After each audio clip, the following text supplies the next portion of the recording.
Bienvenue dans Un Monde en Doc, 3 documentaires et un débat pour élargir nos horizons et approfondir les grands sujets de l'actualité. Comme toujours, vous commentez l'émission via les réseaux sociaux avec le hashtag UMED.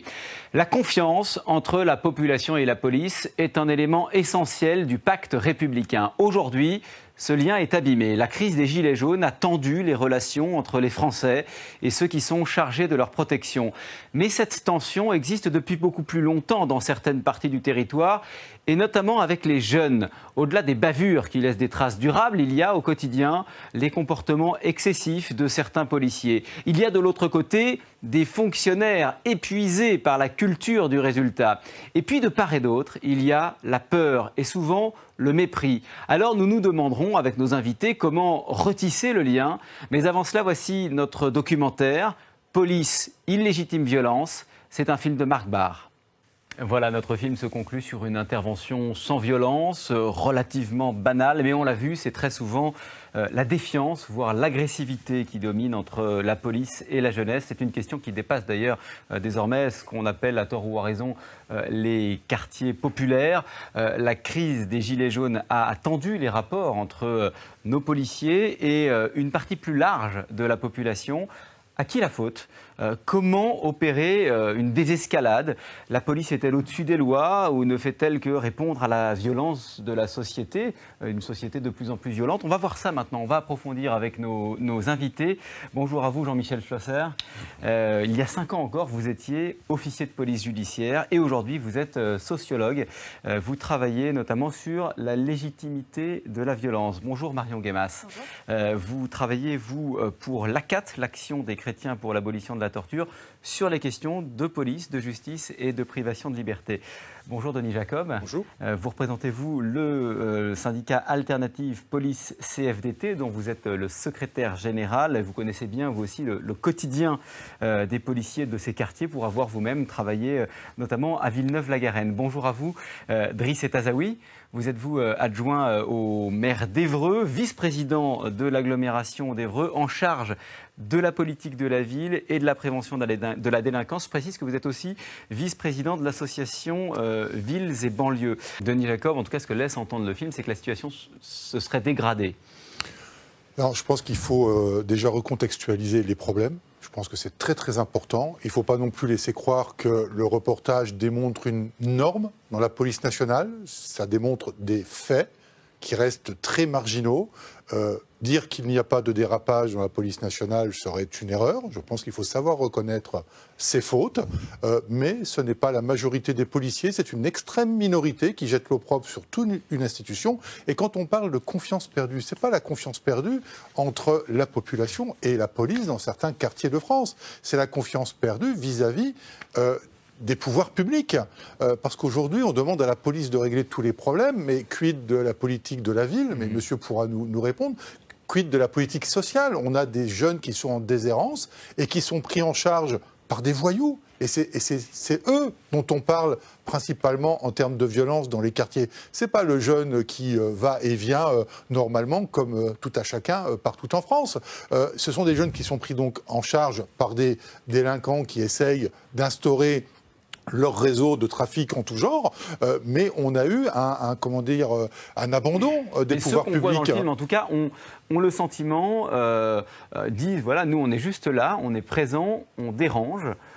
Et c'est pour ça qu'on vient systématiquement nous contrôler. Mais parce que le documentaire, sur ce point, l'explique très bien. Il y a des témoignages qui sont apportés. On a des réquisitions permanentes du procureur pour effectuer des contrôles d'identité en des lieux très précis parce qu'on a des plaintes de certains habitants. On passe une fois, on passe 2 fois, on passe 3 fois, parce qu'il faut casser cette stagnation de jeunes qui sont situés ici ou là. Alors ça peut paraître comme une provocation de la part de la police, la volonté d'un affrontement systématique, mais on est là pour faire cesser des perturbations, un dérangement que certains habitants ne supportent plus parce qu'ils se sentent en insécurité. C'est important de répondre. À quoi ça sert ce type de contrôle ? Mais parce qu'on est là pour empêcher, pour déranger ces attroupements qui sont signalés. En fait, notre but, c'est de les faire partir de là où on nous demande d'intervenir parce qu'il y a des plaintes, parce que c'est pas de l'initiative que l'on fait. On le fait sur plainte d'habitants et sur une réquisition très souvent permanente de la justice, d'aller procéder à des contrôles d'identité pour que les jeunes qui sont signalés comme des perturbateurs s'en aillent. Donc on va passer une fois, deux fois, on sait qui c'est, bien évidemment, je ne vais pas vous dire le contraire, on le contrôle une fois, deux fois, trois fois, on sait à qui on a affaire. Le but, c'est qu'on crée un ras-le-bol dans ces jeunes-là pour qu'ils s'en aillent. Manifestement, ça ne fonctionne pas. C'est en tout cas ce que semble démontrer le film. Après, toute la question, c'est pourquoi ils sont là. Il y a deux choses. Est-ce que cette politique est efficace, puisque manifestement vous nous dites, voilà, c'est aussi ce qu'on nous demande de faire. Et puis, est-ce que ça témoigne pas aussi d'une moindre tolérance de la société à l'égard de ces jeunes qui sont dans l'espace public là-dessus ? Le film le dit bien, le film qu'on a vu tout à l'heure, effectivement, à un moment donné, on s'interroge, on dit, mais pourquoi est-ce qu'on va contrôler des enfants de 12 ans ? Quel est l'intérêt que d'aller faire un contrôle d'identité auprès des enfants de 12 ans ? Non, mais moi, attendez, je vais répondre et je vais mettre de l'huile à votre moulin. Moi, je me pose la question de savoir ce que des enfants de 12 ans font à l'extérieur, dans la rue, et des fois, tard le soir. C'est ça. Donc effectivement, à un moment donné, on peut se poser la question de la responsabilité des parents. Merci de le dire à ma place. Non, mais je vous en prie. Denis Jacob, là-dessus. Je ne peux que souscrire à ce que vous dites. Et effectivement, non seulement j'ai travaillé dans les quartiers difficiles, mais j'y ai vécu. J'ai vécu pendant près de 10 ans dans la cité d'Orgemont à Épinay-sur-Seine, donc qui a suffisamment défrayé la chronique. Je n'ai jamais eu le moindre problème avec la population qui y habite et elle savait que j'étais policier. Donc ce n'est pas un problème de population, c'est un problème d'un certain nombre de jeunes qui ne sont pas des jeunes classiques, ce sont principalement des jeunes qui sont plus ou moins pris en charge dans un réseau de délinquance à différents niveaux. Donc le problème, une fois de plus, c'est que vous parliez d'indésirable. Donc là aussi, je voudrais remettre les choses à leur place. Le mot indésirable est uniquement utilisé dans le cadre d'un logiciel interne à la police nationale et non pas une infraction qu'on irait... parce que juridiquement, il ne veut rien dire. Là, juridiquement, il ne veut rien dire et c'est le document. Symboliquement, il en dit beaucoup quand même. Hein. Oui, mais c'est parce que c'est la personne qui fait le document qui en parle, parce qu'il a des informations de ce qui se passe en interne. Est-ce qu'il est inapproprié ? Peut-être. C'est pas aux policiers à qui on demande de faire son travail de le modifier, c'est à l'administration de faire le nécessaire pour changer cette appellation. Et pour revenir à la problématique des jeunes qui sont, et qui ne devraient pas être dans la rue à 12 ans à minuit, mais vous savez, c'est pas récent. Vous le disiez, j'ai travaillé à Villeneuve-la-Garenne, mais ça fait maintenant quelques années. On avait déjà affaire à des mineurs de 8 ans à 23 heures dans la rue. Vous employez le mot de bande. Oui. Vous avez le sentiment parfois qu'entre les policiers et les jeunes, ce sont deux bandes face Bien à sûr, face. Aujourd'hui, les policiers, parce qu'on n'est plus présent de manière pérenne dans certains quartiers où on devrait lutter quotidiennement contre les points de deal, notamment, qui est un vrai sujet, on n'intervient que quand il y a réellement un problème. Et comme on intervient sur leur territoire, on est donc forcément un ennemi, une bande rivale, et donc on s'en prend à nous. Et donc, on est obligé d'affirmer l'autorité de l'État parce qu'elle n'est plus reconnue comme telle, et donc il se passe malheureusement des confrontations. Et c'est notamment pour ça, et c'est important que je vous le dise quand même, c'est que nous, Alternative Police, mais d'une manière générale, tous les syndicats de police, on souhaite une généralisation du port de la caméra piéton pour tous les policiers, parce que c'est avant tout une protection juridique pour eux. On entend les insultes, on entend aussi dans le film qu'il est question de racisme. Le racisme dans la police, vous l'avez constaté, vous, Drissiat Azaoui ?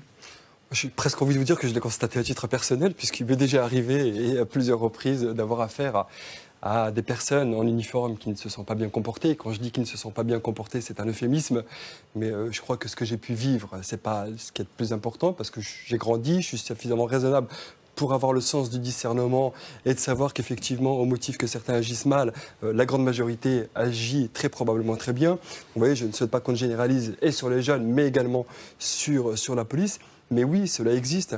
On peut excuser des jeunes qui ne se comportent pas très bien. On peut leur trouver des circonstances atténuantes, etc. Par contre, les forces de l'ordre, elles sont formées. Elles doivent faire preuve de sang-froid. Ce sont des professionnels. À eux, il est beaucoup plus difficile de leur trouver des circonstances atténuantes. Et dès lors qu'il y a un dérapage, ils sont beaucoup plus blâmables de mon point de vue. Sur ce point, oui. Pas d'excuses pour les policiers qui... Alors, moi je vais être très clair, le racisme, la xénophobie, l'homophobie et tout ce qui peut porter atteinte à la liberté individuelle et aux droits de la personne, n'a pas sa place dans la police nationale. Pour autant, quand on me dit que c'est un problème de formation, je ne suis pas d'accord. Et pour l'avoir personnellement vécu, quand vous arrivez en école de police, on ne vous forme pas aux cités du 93. C'est de la formation très théorique. Alors effectivement, il y a des mises en situation, il y a des stages pratiques qui sont mis, mais ce n'est pas le quotidien. Et quand vous arrivez, pour la grande majorité de provinces, et que vous êtes bombardé sur une banlieue particulièrement difficile... Ça arrive souvent, c'est le jeune policier qui arrive, et puis voilà... C'est la majorité. C'est la majorité. C'est la majorité. Comme pour les enseignants, c'est la même chose, quoi. La majorité depuis des décennies. Et donc, vous dites qu'on les envoie au casse-pipe. Mais bien sûr. Parce que vous arrivez à 20, 25 ans dans un terrain que vous ne connaissez pas. Vous êtes déjà, vous, déraciné géographiquement. Vous êtes isolé, vous n'avez pas la famille autour de vous.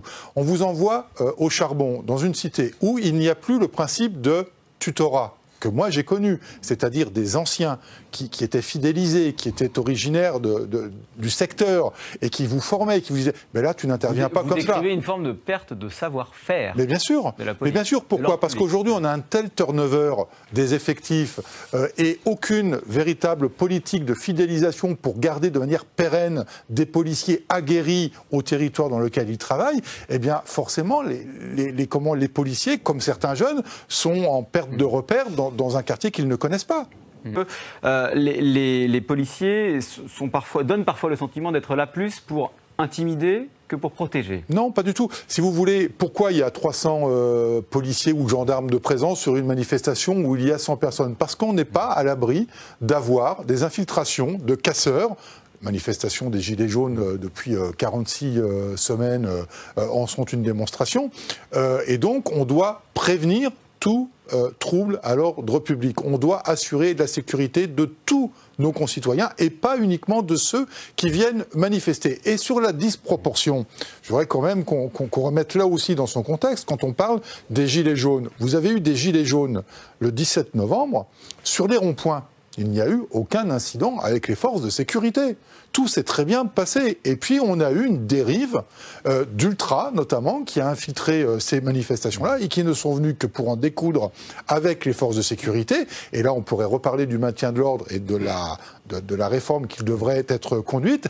Et on a des gens qui étaient là uniquement pour manifester, qui se sont retrouvés pris entre deux feux, si je puis parler ainsi, entre ceux de la police et ceux des casseurs, et qui se demandaient ce qui se passait parce qu'ils n'avaient pas entendu les consignes de dispersion du maintien de l'ordre. Alors, vous vouliez ajouter quelque chose? Oui, l'IGPN est absolument indépendante à partir du moment où ce n'est pas elle qui enquête de A à Z sur une mise en cause d'un policier. L'IGPN n'engage que des enquêtes administratives et la police est sous l'autorité aussi des enquêtes de la justice. Il y a aussi des instances maintenant externes. Alors certes, ils ne donnent pas d'avis, ils ne sanctionnent pas, mais ils peuvent faire part de ce qu'ils ont pu constater. Je pense notamment aux défenseurs des droits. Il y a aussi les associations qui sont de plus en plus présentes mais il faut le dire, et je pense qu'elles ont leur rôle. Mais vous seriez ouvert, par exemple, à des propositions comme celles qu'on vient d'entendre? Mais on a déjà échangé avec Marion Guémas et la CAT sur comment améliorer le fonctionnement de la police nationale, justement parce que si on veut conserver une crédibilité, et on le rappelait, la population continue à nous soutenir majoritairement, mais si on veut avoir une crédibilité et un respect de notre autorité, il faut que nous soyons transparents. On n'a rien à cacher, donc pourquoi aller mettre un couvercle par-dessus tout cela, alors que de toute façon, on a tout à gagner de dire les choses. Alors, l'IGPN, elle peut être considérée comme parti pris. Moi, je considère que ce n'est pas le cas parce que régulièrement, les fonctionnaires de police font l'objet de sanctions. Ils bénéficient, comme d'autres professions particulières, de doubles sanctions, puisque, Marion Guémas le disait, vous pouvez être sanctionné, vous ne pouvez ne pas être sanctionné pénalement pour une affaire et l'être administrativement pour la même. Mais je voulais quand même qu'on ouvre des perspectives à la fin de cette émission, savoir peut-être, question très ouverte, à quelles conditions, puisqu'on tourne autour depuis tout à l'heure, à quelles conditions on peut améliorer, sinon rétablir la confiance, notamment entre les jeunes et la police. Je voudrais des points très précis peut-être, des propositions très précises. Ah mais très précis. Tout d'abord, c'est pas la police qui va régler le problème. C'est une question politique. C'est politique. Alors... Politique de la ville. J'ai dit tout à l'heure politique de la ville, politique sociale, politique économique. Mais quand je parle de politique, je parle de l'État. Je parle de l'État. Il y a eu une désaffection des services publics dans les quartiers difficiles. Donc les gens, ils ont le sentiment d'être des citoyens de seconde zone et je ne vais pas leur reprocher de le croire. À très bientôt sur Public Sénat.